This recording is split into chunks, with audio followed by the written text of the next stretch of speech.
오전에 함께 보실 말씀은 창세기 12장입니다. 창세기 12장 10절에서 20절까지 말씀을 보도록 하겠습니다.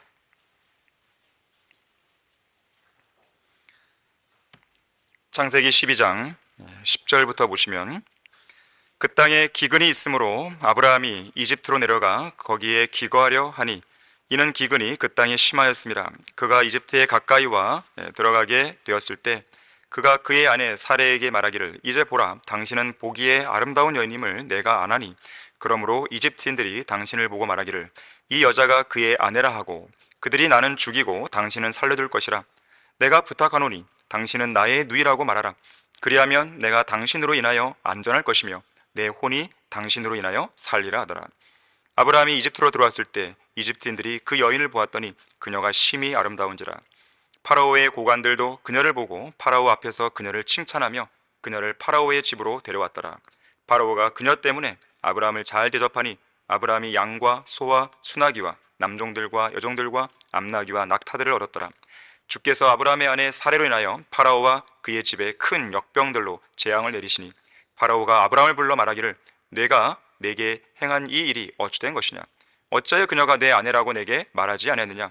어찌하여 너는 그녀는 나의 누이라고 말하였느냐? 그러므로 내가 그녀를 내 아내로 삼을 뻔하였도다. 그러므로 이제 내 아내를 보라. 그녀를 데리고 내 길을 가라 하고 파라오가 사람들에게 그에 관한 일을 명령하니 그들이 그와 그의 아내와 그가 소유한 모든 것도 보냈더라. 자, 말씀을 위해서 다 같이 기도하겠습니다. 감사하신 하나님 아버지, 아름다운 예배를 드리게 해주셔서 감사드립니다. 우리의 마음이 찬양과 또 기도를 통해서 풍성하게 되었습니다. 마음밭이 잘 준비되었습니다. 이 시간 하나님의 말씀에 기름 부어주시고 이 말씀이 각자의 마음속에 떨어질 때 주님께서 강력하게 역사해 주십시오. 성도들의 마음에 도전을 주십시오. 또 그들이 갖고 있는 문제가 무엇이든지 주님의 방법으로 해결해 주십시오. 이 말씀을 통해 어루만져 주시고 위로를 주시고 또 힘을 주십시오. 마음과 생각이 이 말씀 가운데 온전히 변화될 수 있는 좋은 계기가 될 수 있도록 인도해 주십시오. 모든 걸 감사드리며 주 예수 그리스도 이름으로 기도했습니다. 아멘. 내 길을 가라, 내 길을 가라는 제목으로 설교하겠습니다. 오늘날 현대인의 삶의 가장 큰 특징 중 하나는 속도입니다. 속도, 스피드죠. 성경은 우리가 살고 있는 이 마지막 때에 많은 사람이 이리저리 달릴 거라고 그랬죠. 병거들은 거리에서 사납게 달리며 번개같이 달릴 것이라고 예언합니다. 자동차의 발명이 없었다면 이러한 예언은 성취되지 않았을 것이에요. 인류는 20세기 본격적인 자동차 시대가 열리면서 지금까지 누리지 못했던 엄청난 속도, 엄청난 스피드를 경험하게 되었습니다. 속도를 요구하는 산업화 시대 역시나 자동차의 발명이 없었다면 도래하지 않았을 것이에요. 오늘날 사람들은 반경 1600km 내에 있는 어떤 장소라도 자동차를 타고 단 하루 만에 여행할 수 있게 되었습니다. 속도가 느리면 치열한 생존 경쟁에서 낙오하기 쉽죠. 가장 먼저 일어나고 가장 빨리 달리는 자만이 먹잇감을 독식하는 시대입니다. 전략을 실행하고 아이디어를 짜내고 상품을 개발하고 인재를 확보하는 일에 있어서 경쟁자보다 한 발 더 빨리 움직이는 그런 기업만이 고객의 마음을 독차지하고 부와 재물을 많이 축적할 수 있는 거예요. 그런 시대입니다. 인터넷의 발명은 현대인들의 삶의 속도와 지식의 습득 속도를 배가시키고 있죠. 택배는 스피드 경쟁 업종입니다. 모 기업의 로켓 배송과 새벽 배송 시스템은 주부들의 마음을 사로잡고 있습니다. 이렇듯 분주한 일상생활, 고속교통시대, 속도의 경제, 속도 전쟁 등 빠르게 움직이고 변해가는 이 세상에서 사람들은 무언가를 향해 바쁘게 달려갑니다. 분주해요. 성경은 그런 인간들의 분주한 모습에 대해서 헛되다라고 말씀합니다. 진실로 사람마다 헛된 그림자같이 걸어다니며 진실로 그들이 헛되이 분주하니 재물을 쌓으나 누가 그것을 가질지 알지 못하나이다 그랬습니다. 재물은 열심히 쌓는데 과연 무엇을 위해 재물을 쌓냐 이거예요. 무엇을 위해서? 노후 대책을 위해서? 자녀들을 위해서? 그러면 노후 대책만 잘 세우면 영원히 사는 건가요? 자녀들은 재물만 잘 물려주면 잘 사는 것인가요? 무언가 지금 사람들의 생각이 삐뚤어져 있는 것이에요. 어딘가 고장 난 것입니다. 그게 죄인들의 모습이에요. 올바른 목적도 없고 참된 소망도 없이 헛되이 분주한 삶을 사는 것. 자, 이것이 구원받지 못한 모든 사람들의 인생살이입니다. 야고보는 우리의 인생이 잠깐 보이다가 사라지는 안개라 그랬어요. 욥은 뭐라고 그랬습니까? 사람의 날들이 배틀의 북보다 빠르다 그랬어요. 소망 없이 지나가며 인간의 생명은 바람 같다 그랬습니다. 거듭나지 못한 죄인들은 이 세상의 신인 마귀가 시키는 대로 세상 풍조에, 세상 유행에, 세상 가치관에 이리저리 휩쓸려 다니다가 결국 하나님의 진노 속에 지옥으로 가는 것이에요. 그런 인생이 무슨 의미가 있겠습니까? 구원받고 살아야 되는 것이죠. 자, 그런가 하면 빠르게 변해가는 이 세상에서 속도가 빨라지는 것들이 또 있어요. 그게 뭐냐면 온 세상이 멸망을 향해 치닫는 속도예요. 허물과 죄 가운데 인류가 타락해가는 속도입니다. 교회들이 배교하는 속도예요. 하나님과 그분의 말씀을 잊어버리는 속도죠. 악인은 지옥으로 돌려질 것이요 하나님을 잊어버린 모든 민족도 그러하라 그랬어요. 인류의 역사라고 하는 것은 하나님을 잊어버린 역사입니다. 아담 이래로, 죄가 들어온 이래로 인류 역사 6천년이 흘러오면서 계속해서 사람들은 하나님을 잊어오는 거예요. 시간이 흘러가면 갈수록 하나님을 잊어버린 속도는 더 빨라집니다. 가속화됩니다. 주님을 향한 열정과 믿음을 잃어버리는 속도 역시 무척 빨라지고 있습니다. 이러한 모습이 성경대로 있는 교회 안에 있으면 안 되는 거예요. 자, 그리스도인들 역시나 하나님의 말씀과 기도 가운데 항상 깨어있지 않으면 빠르게 타락해가는 이 악한 현 세상에 그냥 매몰돼 버리는 거예요. 쓰나미가 오면 거기서 빠져나와야 되는데 그냥 휩쓸려 가는 것이죠. 세상 조류에 휩쓸려 쭉정이로 전락해버릴 수 있습니다. 잘 달려가다가도 아차하는 순간에 진리의 길에서 이탈해버릴 수 있는 거예요. 한번 길에서 이탈하면 회복하기가 쉽지가 않습니다. 설령 돌이켰다 해도요, 설령 회복했다 해도 그 여파와 잔재가 계속 남아있어서 계속 그 성도를 괴롭히는 것입니다. 자, 오늘 우리는 설교 본문을 통해서 마땅히 가야 할 길에서 벗어난 아브라함을 만나게 됩니다. 10절 말씀을 보니까 카나안 땅에 닥친 기근으로 인해서 아브라함은 이집트로 내려가요. 이집트는 성경에서 세상을 예표하는 나라입니다. 물론 아브라함은 이집트에 정착하기 위해 내려간 게 아니에요. 기거하려고, 잠시 몸을 의탁하려고 내려간 거예요. 기근이라는 인생에 닥친 이 시련을 피하기 위해서 잠시 세상으로 내려간 겁니다. 잠시 세상과 타협했다가 나중에 기회가 되면 빠져나오면 되겠지, 이런 생각을 한 거겠죠. 하지만 아브라함이 이집트에서 드러냈던 그 열매들을 보면 결코 믿음의 행보가 아니에요.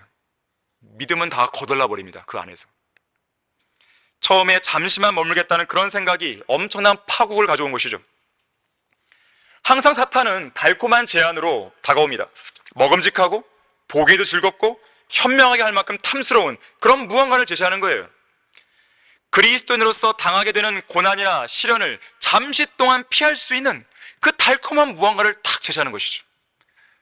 그리고 그 덫에 걸리게 만드는 겁니다. 그 미끼를 무는 순간 그 덫은 우리의 목을 조여오고 결국 비참한 길로 들어서게 만드는 것이죠. 하나님께서는 구원받은 성도들 향해서 이렇게 말씀하십니다. 너는 주 너의 하나님의 계명들을 지켜 그분의 길에서 행하고 그분을 두려워하라. 내가 오늘 주를 내 하나님으로 인정하여 그분의 길에서 행하라 그랬어요. 하나님께서 정하시고 명령하신 그 길에 서 있어야 돼요. 아브라함은 분명 그가 마땅히 가야 할 믿음의 길에서 벗어났습니다. 그리고 거기에서 다시 돌이키는 데 있어서 많은 대가를 치러야 됩니다. 하나님께서 명령하신 그 길에서 벗어나면 반드시 엄청난 대가가 따르게 되어 있습니다. 예수 그리스도를 구주로 믿고 구원받아서 영원한 생명의 길에 들어선 우리 모든 그리스도인은 저 영원한 하늘나라에 들어갈 때까지 마땅히 걸어야 할 길이 있어요. 이 길이 어떤 길입니까? 생명의 길이죠. 진리의 길이죠. 이 길은 의의 길입니다. 은혜의 길이고 이미 우리의 구주께서 지나가신 길이에요. 이 길은 순례자의 길이고 십자가의 길이고 그리고 고난의 길이지만 영광스러운 길입니다. 구원받고 진리를 깨달은 성도는 어떤 상황에서도 이 길에서 벗어나면 안 돼요. 좌로든 우로든 치우치면 안 됩니다. 한시도 이탈하지 말고 이 믿음의 길을 지속해 나가야 돼요. 자, 믿음의 길을 지속하라. 자, 첫 번째로 항상 믿음의 눈을 뜨고 있어야 돼요. 자, 아브라함이 믿음의 행로에서 벗어나 이집트로 내려간 근본 원인이 뭘까요? 기근이 근본 원인일까요? 그렇지 않습니다. 기근이라는 것은 누구에게라도 닥칠 수 있는 현실적인 문제고 현실적인 상황이에요. 그게 근본 원인은 아닙니다. 그것 자체가 아브라함을 길에서 이탈하게 만든 근본 원인이 될 수 없어요. 자, 그렇다면 오늘 본문에서 아브라함의 근원적인 그 문제는 뭐였을까요?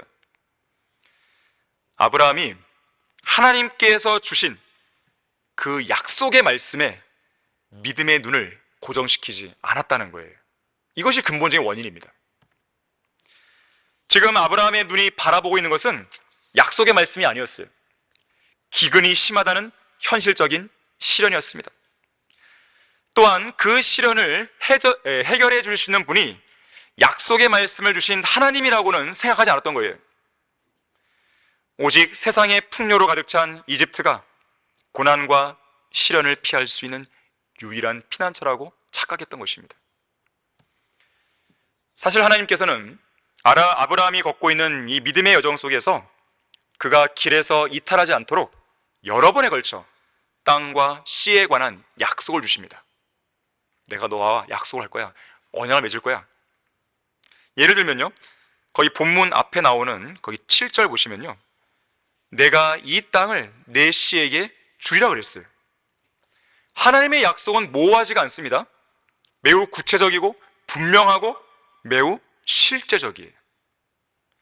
이 약속에 따르면 아브라함이 있어야 할 땅은 이집트가 아니죠. 이집트를 주겠다고 하는 게 아니잖아요. 좀 더 앞으로 가셔서요, 1절 말씀 보시면 하나님께서는 아브라함에게 내가 네게 보여줄 땅으로 가라 그랬어요. 그러면서 5절에 보니까 바로 그 약속의 땅으로 들어옵니다. 그러면서 아까 봤던 7절에서 바로 그 땅을 주겠다고 약속하신 거예요. 자, 이미 하나님의 약속이 주어진 상황에서는요, 그 이후에 벌어지는 어떤 시련이나 고난도 그 약속의 말씀을 번복하거나 뒤집을 수 없어요. 취소할 수 없습니다. 하지만 약속의 말씀을 믿지 못하는 믿음 없는 성도들은 마치 그 약속이 번복되거나 뒤집어지는 것처럼 여기는 것이죠. 그래서 엉뚱한 짓을 하는 거예요. 그 약속의 말씀을 믿지 않고.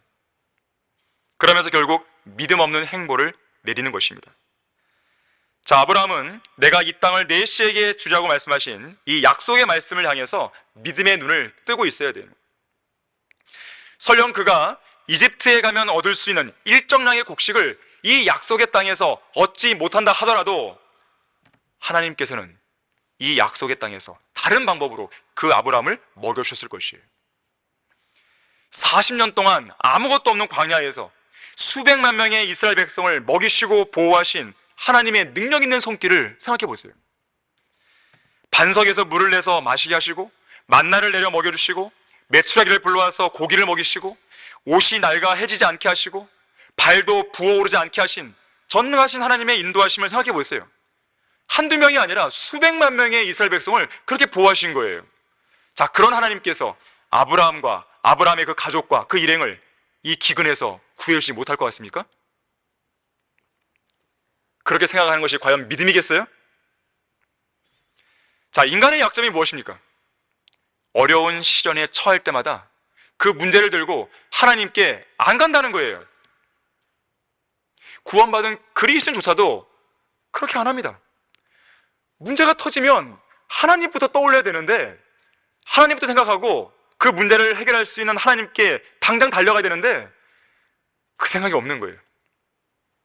편안하고 안일하고 아무런 문제가 없을 때는 하나님을 이야기합니다.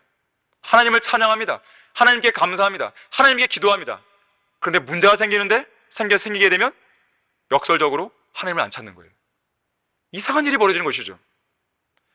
하나님은 그러한 성도를 이상하게 여기시는 거예요.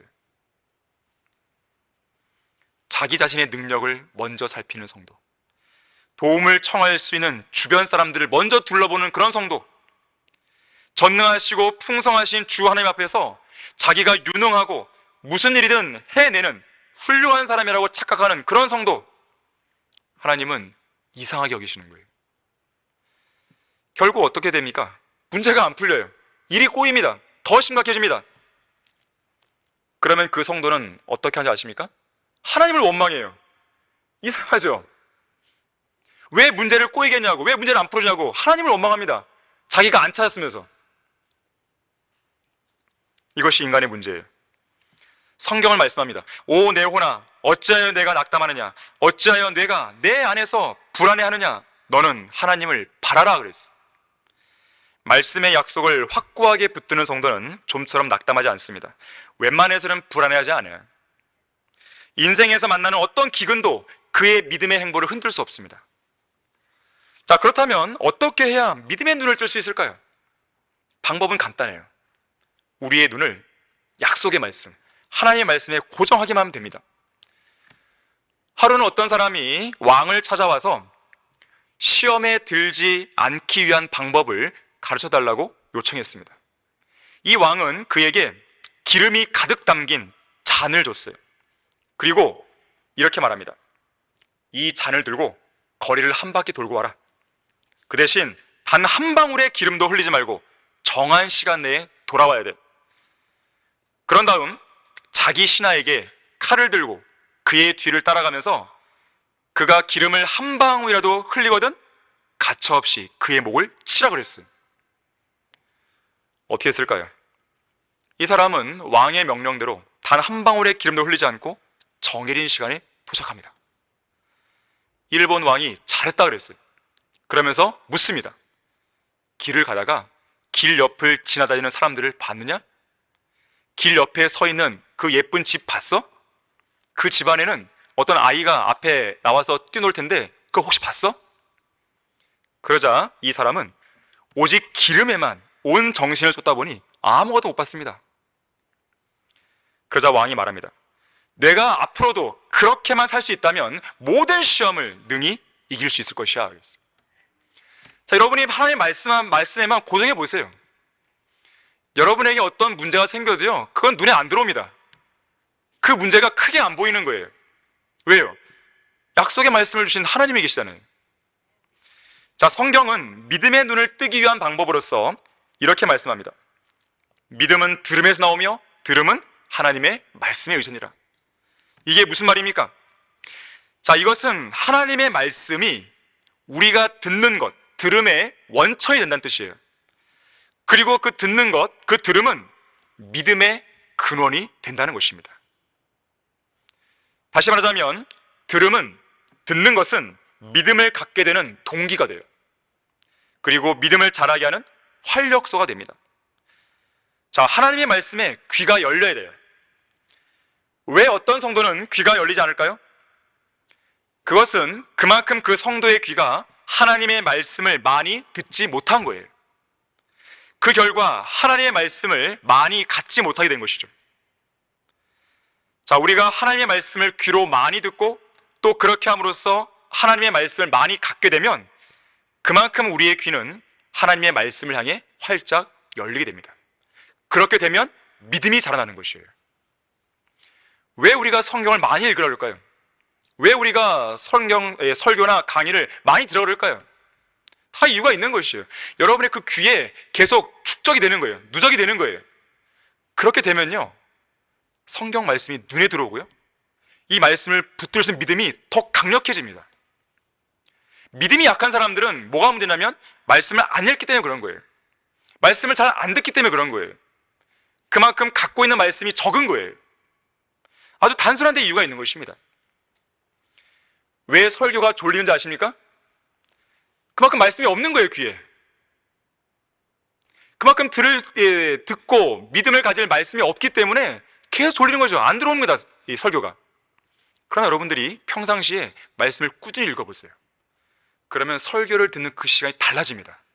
완전히 달라집니다. 180도 달라지는 것이에요. 그때 여러분의 믿음이 자라나는 것이에요. 평상시에 하나님의 말씀에 여러분의 눈을 자주 성경에 노출시켜야 돼요. 고정시켜 보십시오. 하나님의 말씀에 여러분의 귀를 자주 노출시키고 고정시켜 보십시오. 그러면 여러분은 자연스럽게 귀가 열리고 믿음의 눈이 띄어지는 것이에요. 자, 몸의 빛은 눈이라고 했잖아요. 눈이 순전하면 온 몸이 빛으로 가득 차요. 하지만 눈이 약하면 온 몸은 어둠으로 가득 찹니다. 우리의 눈을 순전하게 하려면 순수한 말씀의 빛 아래에 고정시켜야 돼요. 그렇게 하면 우리의 온 몸을 빛으로 가득 채울 수 있습니다. 여러분의 마음속 생각이 어둡습니까? 혼미합니까? 하나님의 말씀에 여러분의 눈을 고정시켜 보세요. 그러한 혼미함은 일거에 사라지는 것이에요. 눈을 말씀의 빛으로 가득 채우면 빛이신 하나님의 능력과 말씀의 빛 가운데서 하나님이 성도들에게 주시는 위대한 약속들이 하나씩 하나씩 보이게 됩니다. 그 말씀을 붙들게 되면 소망이 생기는 것이죠. 소망이 생기면 자신감이 생기는 것이죠. 담대하게 되는 것입니다. 담대함이 생기면 죄인들에게 나가서 복음을 전하는 거예요. 여러분의 눈은 어디를 보고 있는 것입니까? 우리의 눈이 지금 어디를 보고 있는가 하는 것은 우리의 믿음의 여정에서 매우 중요한 문제예요. 많은 사람들의 눈이 스크린에 집중되어 있어요. 스크린, TV, 영화, 드라마, 컴퓨터, 스마트폰. 자, 이런 것들에 집중되어 있다 보니까 그 영상들을 통해서 순간적으로 일어나는 죄의 충동을 억제하지 못하고 죄를 짓는 거예요. 말씀을 계속 보고 있는데 죄를 짓겠습니까? 그럼 말이 안 되잖아요. 여러분의 눈이 계속해서 세상을 향해 있다 보니까 계속 죄를 짓는 거예요. 여러분들이 세상에 연루되어 있으면, 더 많이 연루되어 있다면 더 많이 성경에다가 눈을 고정시켜야 됩니다. 믿음의 눈을 뜨고 있는 사람은 멀리 있는 것을 보게 돼요. 자기 눈앞에 닥친 기근을 안 봅니다. 하나님께서 제공하시는 피난처를 보지 세상을 예표하는 이집트의 피난처를 보는 게 아니에요. 하지만 그 눈이 악해져 버린 사람들은, 믿음의 눈을 뜨지 못하는 사람들은 눈이 멀고 멀리 볼 수가 없습니다. 심지어 자신이 옛 죄들에서 깨끗하게 된 것조차 잊어버리는 거예요. 그래서 그런 자들은 늘 구원의 확신이 흔들려요. 죽은 뒤에 자기가 어디로 가는지 확신이 없습니다. 죽음이 두렵습니다. 그들의 눈앞에는 시련과 시험 그리고 유혹만이 아른거리는 것이죠. 결국 눈앞에 있는 그 죄의 미끼를 덥석 물어버린 것이죠. 죄의 삭은 사망이라는 말씀을 알면서도, 죄를 지으면 죽음의 심판이 있다는 것을 알면서도 그들은 그 말씀에 대한 견고한 믿음이 없어서 죄의 미끼를 물고 마는 거예요. 이 세상 어떤 물고기도 내가 저 미끼를 물면 나는 바로 횟감이야, 이렇게 생각하며 미끼를 무는 물고기는 없어요. 나는 바로 매운탕거리가 될 것이야, 이렇게 생각하며 미끼를 무는 물고기도 없습니다. 그 미끼를 물면 이후에 어떤 대가를 치르게 될지를 생각하며 미끼를 무는 그런 물고기는 없어요. 그래서 오늘도, 지금 이 순간도 그러한 죄의 미끼가 인간이 살고 있는 물속으로 계속 드리워지고 있는 거예요. 눈멀고 멀리 볼 수 없는 육신적인 그리스도인들을 향해서 죄의 미끼가 드리워지고 있습니다. 눈이 약하고 어두워진 그리스도인들을 향해서 미끼가 계속 드리워지고 있는 것이에요. 눈에 계속 아른거리는 것이죠. 그 미끼를 입에 무는 순간 믿음의 길에서 벗어나 이집트로 내려가게 되고, 결국 그동안 지속해왔던 믿음의 행보는 중단되고 마는 것입니다. 자, 믿음의 길을 지속하라. 두 번째로, 하나님을 두려워해야 됩니다. 자, 빌립보서 2장 12절 말씀 찾아보겠습니다. 빌립보서 2장 12절 말씀입니다.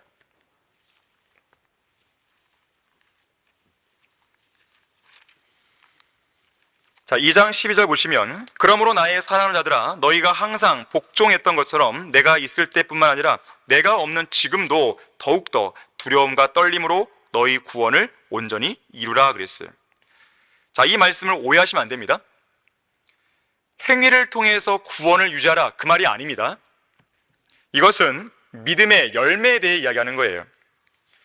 다시 말해서 예수 그리스도를 믿는 믿음을 통해서 구원을 받아 내적으로 일어난 그 변화를 외적으로, 밖으로 드러내라는 뜻이에요. 그런 면에서 구원을 온전히 이루라 그런 것이죠. 구원받은 성도라면 자기 안에 있는 믿음을 행위를 통해서 바깥으로 드러내기 마련입니다. 진실한 믿음은 반드시 행위의 열매로 나타나게 되어 있어요. 성경적인 믿음을 입으로만 외치고 행동으로 옮기지 않는 것은 비겁한 행동이자 위선입니다. D.L. 무디는 말합니다. 행동하는 믿음이란 하나님의 말씀에 순종하고 순종한 것을 매일의 생활에서 행동으로 증명하는 것이다 그랬어요. 그리스도인의 실행의 중요성을 말하는 거예요. 구원받기 위해 그렇게 하는 게 아니라 구원받았기 때문에 그렇게 하는 것이에요. 실행으로 나타나지 않는 믿음이나 지식은 죽은 믿음입니다. 죽은 지식이에요. 실행하지 않는 지식은 그 사람을 교만하고 우쭐하게만 만듭니다. 성경적인 믿음과 지식을 입으로만 외치고 행동으로 옮기지 않는 것은 종교적이고 형식적인 위선자들의 제도나 볼 수 있는 모습이에요.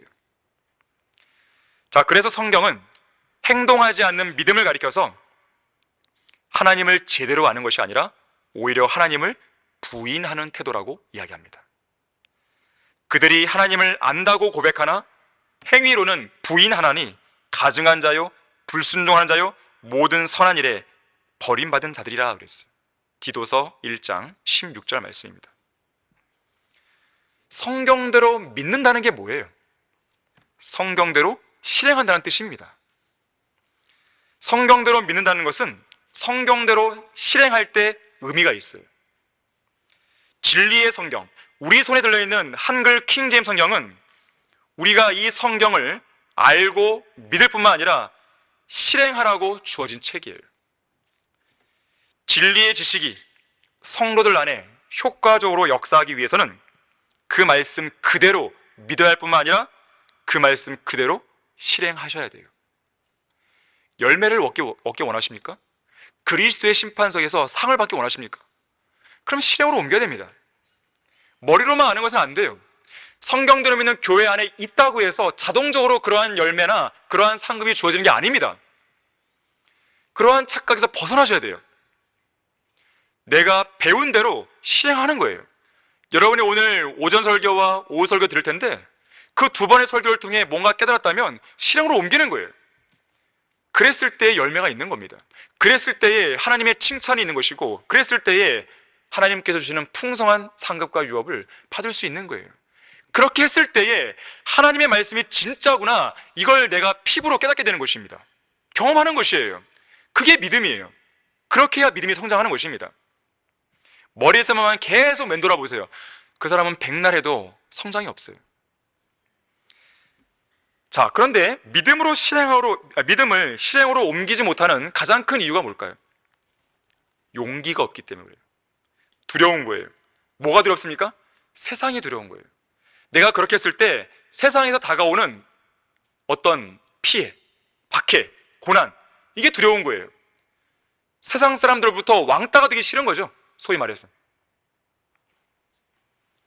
말씀에 대한 믿음을 실천했을 때 수반되는 어려움이 예상되는 거예요. 내가 승진하는데 저해가 되지 않을까? 내가 직장을 잡는데 저해가 되지 않을까? 내가 대학교에서 친구들 사귀는데 뭔가 저해가 되지 않을까? 이런저런 걱정을 하는 것이죠. 그래서 말씀을 실행으로 옮기지 않는 거예요. 그래서 세상 사람들 향해서 내가 그리스도인이라고, 내가 성경대로 믿는 그리스도인이라고 이렇게 말할 용기를 못 내는 거예요. 가장 비참한 모습이죠. 가장 부끄러운 모습이죠. 주를 두려워하는 것은 지혜와 지식의 시작이듯이 주를 두려워하는 것은 하나님의 말씀을 실행으로 옮기는 첫걸음입니다. 그래서 우리가 앞에서 읽었던 빌립보서 2장 12절에 따르면 구원을 온전히 이룰 수 있는 그 기반이 두려움과 떨림인 거예요. 우리가 누구를 두려워해야 하는가? 이것은 믿음의 여정에서 매우 중요한 문제입니다. 이집트로 내려간 아브라함의 문제를 보세요. 아브라함은 누구를 두려워했습니까? 이집트 사람들을 두려워했습니다. 아브라함의 고민은 뭐였냐면 자신의 아내 사라로 인해서 자기의 목숨이 위태해질 수 있다는 여기에 고민이 있었어요. 그는 이집트인들을 의식했습니다. 이집트인들을 두려워했어요. 결국 자신의 아내를 누이라고 거짓말함으로써 세상 한가운데로 한 걸음 한 걸음 들어가는 것이죠. 그 세상에서 잠시 기거하기 위하여 거짓말을 택한 거예요. 그러면서 자신의 목숨을 하나님이 아니라 자기보다 더 연약한 사라에게 의존합니다. 오늘 본문 13절을 다시 한번 보십시오. 아브라함의 초라한 고백을 보십시오. 내가 부탁하노니 당신은 나의 누이라고 말하라. 그리하면 내가 당신으로 인하여 안전할 것이며 내 혼이 당신으로 인하여 살리라고 했어. 믿음의 조상 아브라함이 맞습니까? 너무 초라하죠. 아브라함의 이러한 호소는 하나님께서 그에게 약속하신 그 언약과 비교할 때 얼마나 초라한 고백이에요. 여러분 거기 12장 2절 3절 보세요. 하나님께서 어떤 약속을 아브라함에게 주셨는지. 내가 너로 큰 민족을 이루게 할 것이며 내게 복을 주고 내 이름을 위대하게 하리니 너는 복이 되리라. 너를 축복한 자들에게 내가 복을 주고 너를 저주한 자를 저주하리라. 내 안에서 땅의 모든 족속들이 복을 받을 것이라. 자, 이러한 복과 약속을 받은 아브라함이 내 혼이 당신으로 인하여 살리라. 참으로 초라한 모습입니다. 자, 아브라함은 기근이라고 하는 이 첫 시련을 겪는 동안 하나님께서 주신 이 언약의 말씀을 붙들 만한 그런 믿음이 없었어요.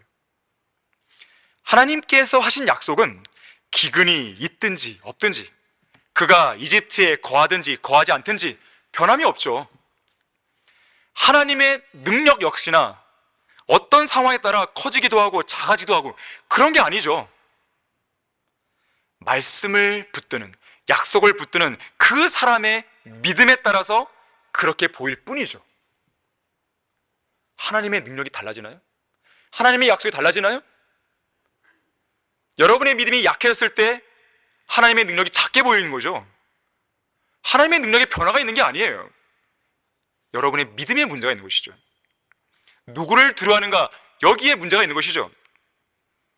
설령 이집트인들이 실제로 아브라함을 저주하고 죽이려고 한다고 했을 때도 문제가 되지 않아요. 왜? 이미 2절과 3절에서 약속을 주셨잖아요. 너를 저주한 자를 내가 저주하겠다 그랬단 말이에요. 이 말씀을 붙들어야 되죠. 아브라함을 보호하시고 그를 위협하고 죽이려는 이집트인들을 더 큰 저주로 치셨을 것이에요. 우리는 그런 사실을요, 출애굽 당시에 확인했어요. 물론 이제 출애굽은 아브라함 이후의 시대이긴 하지만 출애굽 당시에 내 백성을 가게 하라고 하잖아요. 근데 파라오가 완고한 마음으로 안 보낸단 말이에요. 오히려 박해를 더 심하게 하죠. 그러자 하나님께서는 10가지 재앙으로 그들을 쳐버리십니다. 마지막 재앙은 첫 태생을 아주 죽여버리는 것이에요. 자, 하나님이 어떠한 분인지를 알아야 됩니다.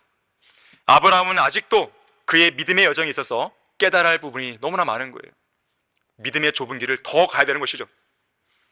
자, 우리에게 주어진 하나님의 위대한 약속의 말씀을 사람이 두려워서, 세상이 두려워서 내뱉는 초라한 고백과 결코 바꿔서는 안 돼요.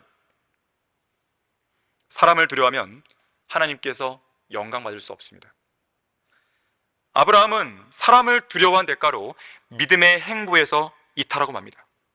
그 결과 어떤 일이 벌어졌습니까? 거짓말했잖아요. 거짓말을 함으로써 간증을 잃어버렸죠. 나중에 이집트에서 다시 돌아올 때 향후 이스마엘을 낳게 될 하갈이 함께 올라오죠. 파라오의 집안에는 애꿎은 재앙이 내려졌죠. 무엇보다도 하나님의 위대한 약속을 한없이 초라하게 만들었죠. 복을 받은 사람으로서 부끄러움과 수치 등 육신적인 열매만 남겼죠. 이집트로 간 여정은요, 좋은 게 아무것도 없는 거예요. F학점. 믿음의 여정에서 빵점짜리 여정이었어요. 아브라함은 이것을 계기로 해서요, 많은 걸 깨닫게 됩니다. 자, 그리스도인들이 어떤 사람들입니까? 에베소서 1장 18절 19절 따르면 하나님의 부르심의 소망이 무엇인지 아는 사람들이에요. 성도들 안에 있는 그분의 유업의 영광이 얼마나 풍성한지 아는 사람들이에요. 또한 하나님의 강력한 능력의 역사하심을 따라 믿는 우리에게 향하신 주님의 능력의 위대하심이 얼마나 지극히 큰지 아는 사람들입니다. 이러한 사실을 안다면 하나님의 말씀의 약속을 초라하게 만들어서는 안 되죠. 하나님께서는 우리를 강력한 팔로 안으시고 보호하시는 약속하셨는데, 어떤 문제가 왔다고 해서 내가 하나님을 저버린 채, 말씀의 약속을 저버린 채 자신의 아내나 자신의 남편이나 자녀나 부모나 아니면 친구들을 의존하면서 내가 당신들로 인해서 살고 싶소, 이러한 고백을 한다면 얼마나 하나님께서 보시기에 답답해 하시겠습니까? 또한 하나님을 두려워하지 않으면요, 진리의 말씀을 말하는 것을 주저하게 됩니다. 어떤 진실을 말하는 것을 주저하게 돼요. 자, 무슨 말이냐면 오늘 본문 16절 보세요. 파라오가 그녀 때문에 아브라함을 잘 대접하니 아브라함이 양과 소와 수나기와 남종들과 여종들과 암나기와 낙타들을 얻었더라. 자, 파라오가 아브라함을 잘 대접했어요. 자, 그런데 잘 대접한 이유를 보니까 뭐 때문에요? 그녀 때문에. 자, 왜 그녀 때문일까요? 아브라함이 파라오에게 자신의 아내인 사라와 연관해서요, 어떤 진실과 진리를 말했기 때문일까요? 그게 아닙니다. 아브라함이 이 여인은 내 아내입니다, 이렇게 진실을 말했으니까 파라오가 그녀 때문에 아브라함을 잘 대접한 겁니까? 그게 아니죠. 오히려 아름다운 여인을, 오직 아름다운 여인을 얻기 위한 욕망에만 가득 찬 한 인간 왕의 마음에 아주 적합한 말을 해 주었기 때문에 그래요. 그게 뭐예요? 이 여인은 내 누이입니다. 세상 사람들은요, 정중한 말과 그럴듯한 언변을 좋아합니다. 나쁜 말이나 악한 말도 아니고요, 진리 비슷한 그럴듯한 말을 좋아해요. 그런 말을 하면 그들로부터 핍박도, 왕따도, 조롱도, 비웃음도, 핀잔도 면할 수 있습니다. 하지만 하나님께서 보시기에는 정말 부끄러운 일이죠. 물론 창세기 20장 12절 따르면 사라는 아브라함의 이복 누이였어요. 이복 누이였어요. 배가 다른. 누이라는 말이 전혀 틀린 말은 아니었습니다. 하지만 그렇다고 해서 그것을 온전한 진리라고 말할 수는 없어요. 우리는 이것을 반쪽 진리라고 해요. 반쪽 진리는 진리가 아닙니다. 반쪽 진실은 이미 거짓말이에요. 반쪽 진리는 세상과 타협하기 위해서 죄가 아니면서 즐길 수 있는 것들만 살아다니는 육신적인 그리스도인들이 만들어낸 슬로건입니다. 반쪽 진리는 하나님을 두려워하지 않는 자들이 만들어낸 아주 그럴듯한 거짓말이에요. 아브라함은 자신이 고안해낸 이 반쪽 진리가 파라오도 기쁘게 하고 하나님도 동시에 기쁘게 했을 것이라고 착각했을지 몰라요. 이런 식으로 기쁘시게 해드린 대가로 하나님께서 파라오를 통해 이렇게 물질적인 복을 주시는구나, 이런 생각을 했을지 모릅니다. 하지만 하나님은 그의 행위의 열매를 기뻐하지 않았습니다. 결코 그의 죄를 간과하지도 않았습니다. 결국 파라오와 그의 집에 재앙을 내리셨고, 그리고 아브라함은 이방인 왕 파라오 앞에서 그야말로 부끄러움을 당하게 되는 것이죠. 자, 믿음의 길을 지속하라. 마지막 세 번째로 하나님께서는 내 길을 지속하라고 말씀하십니다. 하나님께서는 아브라함이 비록 그 길에서 이탈하여 이집트로 내려왔지만 다시 정상적인 믿음의 궤도에 들어서서 그러한 믿음의 길을 지속하기를 원하셨습니다. 자, 그런데 그것을요, 이방인의 왕의 입을 통해 말씀하시는 거예요. 얼마나 부끄러워요. 본문 19절 보세요. 어찌하여 너는 그녀는 나의 누이라고 말했느냐? 그러므로 내가 그녀를 내 아내로 삼을 뻔하였도다. 그러므로 이제 내 아내를 보라. 그녀를 데리고 내 길을 가라. 자, 우리는 앞선 16절에서 파라오가 아브라함을 아주 잘 대접해주는 장면을 봤습니다. 그 이유는 그가 거짓말했기 때문이라고 말씀을 드렸어요. 세상 사람들의 호감을 사기 위한 방법으로 거짓말보다 더 좋은 도구는 없어요. 위선을 부리는 것보다 더 좋은 방법은 없는 것입니다. 하지만 자신이 그리스도인임을 감추고 세상 사람들의 비위를 맞추는 것이야말로 하나님께서 가증하게 여기시는 일이에요. 결국 파라오는 19절에서 사라를 자신의 아내로 취하려고까지 했던 것이죠. 큰일 날 뻔한 것입니다. 다시 말하자면 아브라함은 그의 거짓말로 인해서 가정이 파탄날 지경까지 몰리고 있는 거예요. 이제는 절대적인 힘을 가진 누군가의 도움이 없이는 아브라함이 빠져나올 수 있는 방법이 전혀 없는 것이죠. 이 악화일로의 순간에 하나님께서는 기적적으로 개입하십니다. 아브라함을 통해 위대한 민족을 세우시고 또 이 땅에 위대한 왕국을 세울 계획을 하고 계신 하나님께서는 아브라함이 이 자리에서 완전히 주저앉도록 내버려 두지 않으신 거예요. 자, 그래서 이 일로 인해 하나님께서는 17절에서 파라오의 집에 큰 역병들로 재앙을 내리셨습니다. 하나님께서는 씨의 혼잡을 원치 않았어요. 또한 약속을 받은 자의 씨가 혼잡게 되기를 원치 않았습니다. 결국 다른 사람의 잘못으로 인해 재앙을 당한 파라오는 아브라함을 부릅니다. 어찌하여 사라가 내 아내라고 내게 말하지 아니하느냐? 이방인 왕의 책망을 지금 아브라함이 받고 있는 거예요. 자, 이것은 믿음의 사람이 간증을 잃어버리고 세상 사람에게서 책망을 받는 모습을 보여줍니다. 그리스도의 이름을 위해서, 그리스도를 위해서 욕을 당하거나 고난을 당해야 할 그리스도인들이 오히려 죄를 지어서 육신적인 일을 함으로써 욕을 당하게 된다면 그것만큼 수치스러운 일이 어디 있겠어요? 부끄러운 일입니다.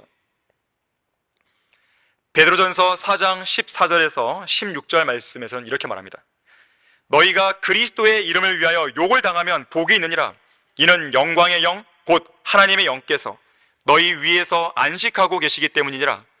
그들의 편에서는 그분께서 비방을 당하시나 너희의 편에서는 영광을 받으시니라. 너희 중에 누구도 살인자나 도둑이나 행악자나 다른 사람들의 일에 간섭하는 자처럼 고난을 당하지 않게 하라. 그러나 만일 너희가 그리스도인으로서 고난을 당하면 부끄러워하지 말고 오히려 그 일로 인하여 하나님께 영광을 돌리라 그랬어요.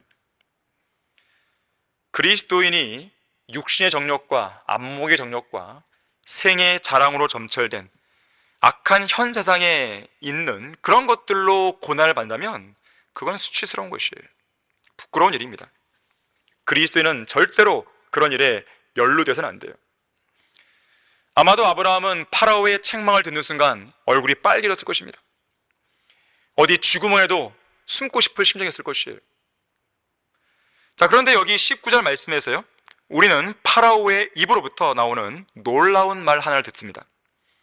이제 내 아내를 보라. 그녀를 데리고 내 길을 가라 그랬어요.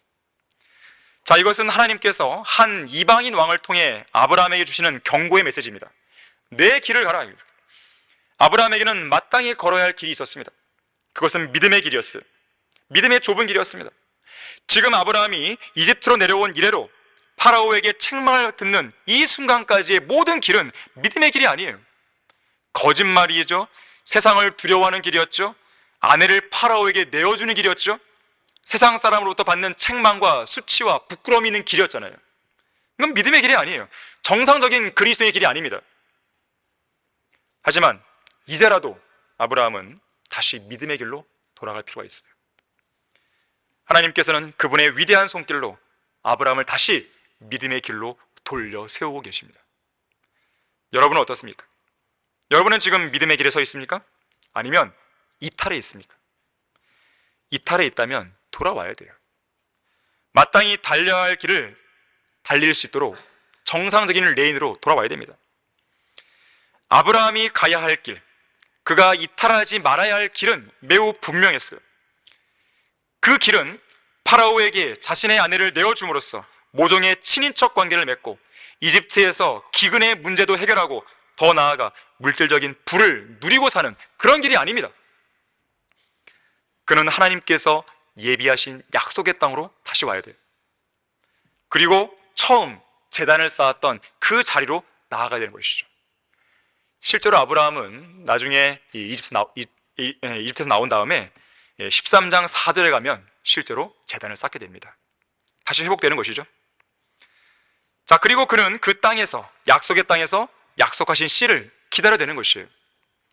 앞으로 어떤 기근이 와도 그 자리에 머물러 있어야 되는 것입니다. 또한 기초들이 있는 한 도성과 약속들을 소중히 간직하면서 타국인이요 순례자로서 사는 길을 지속해야 되는 것이에요. 고향으로 가고자 하는 욕망이나 이집트로 내려가고자 하는 그 유혹에 빠져서 자신의 길에서 벗어나서는 안 되는 것이죠.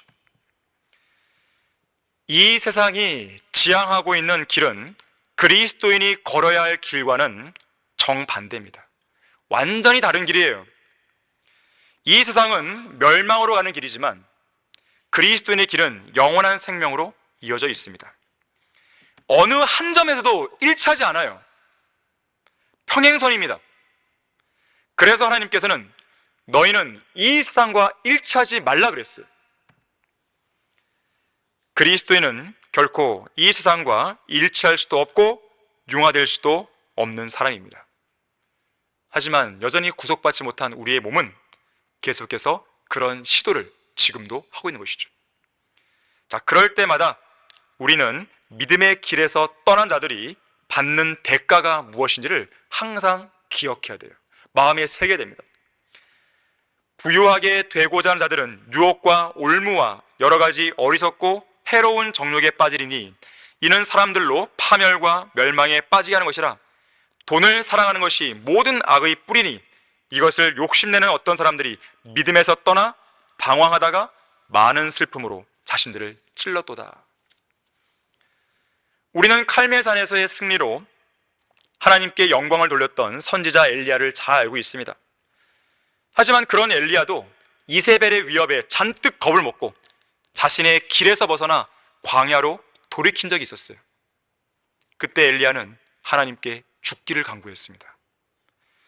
아직 하나님께서는 엘리야를 통해서 하실 일이 많이 남아 있었어요. 하지만 엘리야는 능력이 많으신 하나님을 잊어버린 채 스스로 낙심해 버렸습니다.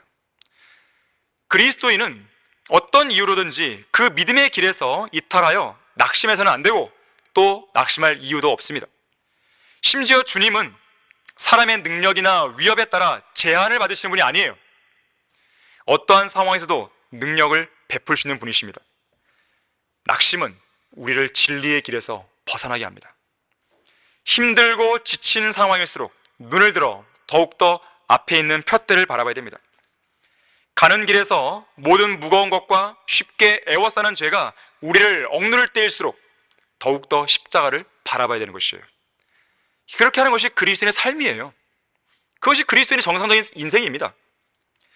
넘어졌으면 하나님의 능력으로 다시 일어나십시오. 그것이 그리스도의 삶이에요. 의로운 사람은 7번 넘어져도 다시 일어난다 그랬어요.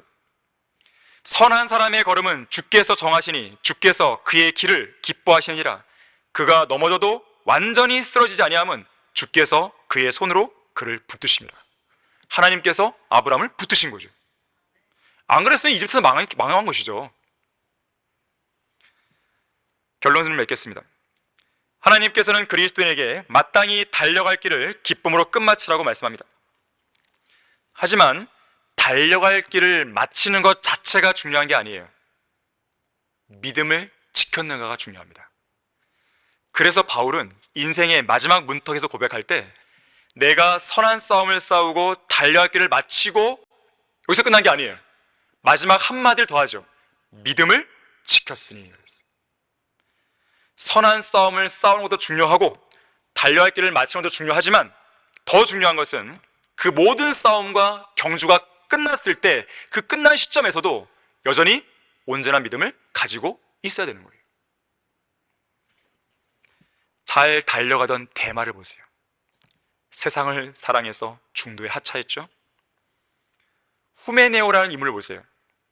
이 사람은 진리에 관해서 정도를 벗어나 사람들의 믿음을 뒤엎다가 그 길에서 파선했고 사탄에게 넘겨집니다.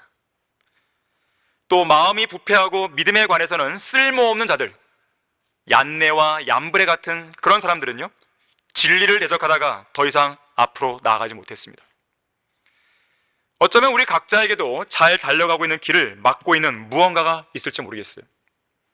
너희가 잘 달려가고 있더니 누가 너희를 진리에 순종하지 못하도록 막더냐 그랬어요.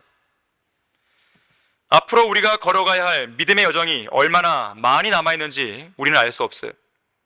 하지만 하나님께서 그 길에 서 있는 우리에게 원하시는 게 있다면 그것은 각자가 잘 달려온 그 믿음의 길을 계속해서 온전히 끝마치는 것입니다. 그걸 위해서 믿음의 진보와 진전을 이루어야 되는 거예요. 그러나 나의 달려갈 길을 기쁨으로 끝마치고 내가 주 예수로부터 받은 사역, 곧 하나님의 은혜의 복음을 증거하기 위해서라면 이런 일은 고난입니다. 이런 일을 전혀 개의치 않을 뿐 아니라 나의 생명을 조금도 아끼지 않으노라. 자, 이러한 사도 바울의 고백처럼 어떤 역경과 시련 앞에서도 자기 자신에게 주어진 믿음의 길을 온전히 마치는 여러분 모두가 되기를 바랍니다. 이소모 목사님의 고백처럼 일말의 아쉬움도 일말의 후회도 없이 원 없이 믿음의 길을 달렸고 또 끝마쳤다고 고백할 수 있는 여러분 모두가 되기를 간절히 바랍니다. 다 같이 기도하겠습니다. 감사하신 하나님 아버지, 저희들에게 성경대로 믿는 그리스도인으로서 마땅히 걸어야 할 그 길에 들어서게 해주셔서 감사드립니다. 길에 들어선 것으로 우리는 만족해서는 안 됩니다. 그 길을 지속해야 되고 또 그 길을 온전히 마치고 또 그 길 끝에서 우리에게 주어진 그 믿음도 온전히 지켜내야 되는 것입니다. 오늘 설교를 들은 우리 신실한 성도들 잘 깨닫게 해주시고 또 주님 앞에서 부족한 부분들을 올바르게 바로잡을 수 있는 좋은 계기가 되게 해주십시오. 이 모든 기도를 주 예수 그리스도 이름으로 기도했습니다. 아멘.